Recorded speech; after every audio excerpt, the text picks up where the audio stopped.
Hello, everybody. This is Devin Jones, along with Rachel Congleton here at McDonald Financial Services. We're going to give you a wrap up of last week and what happened economically, a little bit of political news mixed in. We'll stick with mostly economic news to kind of kick off what we were looking at. Last week was a shortened week for us as we paused to remember those that gave the ultimate sacrifice in defending our country. So for those of you, the families that were affected, thank you very much. But we did pause, took the day off Monday. The markets were closed, the office was closed. So we got a short week and we got a few things to talk about. So where would you like to start, Rachel? Well, the markets had a solid week. If you want to expand on that one, Devin? Yeah, the markets did pretty well last week. We had some decent economic news that came in that was fairly strong, kind of robust as far as news that would have moved the market.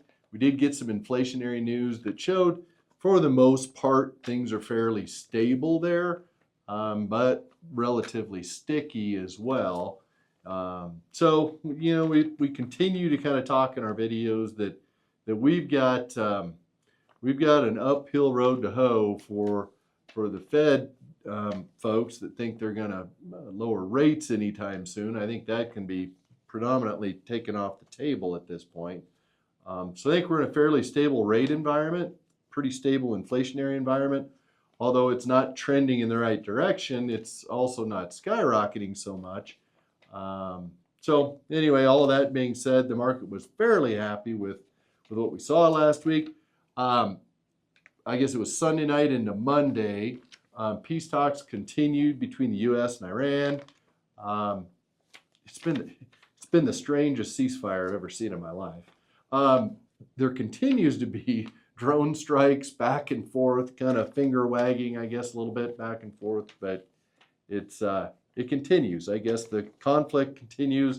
Nothing concrete just yet, but I guess talks are continuing and things are being worked towards that. So anyway, the market was pretty happy all in all with all of that. So Kevin Warsh had his first full week.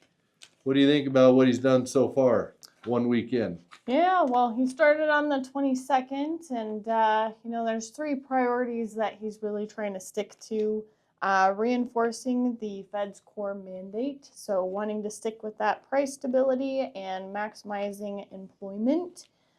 Inflation targeting, so wanting to revert back to that strict 2% target.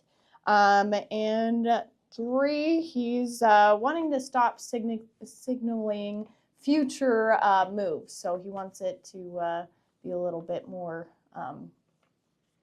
no information coming out, I guess, about that future moving part. Yeah. So. Yeah. That was one thing that I think we really saw with Powell was that he very much liked to kind of lay all of his cards out on the table. Mm-hmm. Greenspan was the exact opposite. You never knew what they were going to do when Greenspan was in there. So I think he's kind of taken a page from Greenspan there on that side of things. They did come out over the weekend last week and said that they're fairly comfortable with where the labor market is, and mm-hmm. so they're really going to focus on inflation, which to me signals no rate cuts or rate increases in the future. My guess is we won't see any rate increases this year, but I bet we don't see any rate cuts either. So, but yeah, good wrap up on what his mandate is. He's looking to overhaul the Fed. I mean, he's looking to really make some changes there. Mm-hmm. So it'll be interesting to see how he does. I know certainly Trump is very excited about him and what may come out of that. So anyway, so good wrap up there. Oil down on the week. It vacillated back and forth. Over the weekend, we had peace talks between the U.S. and Iran. We already discussed that.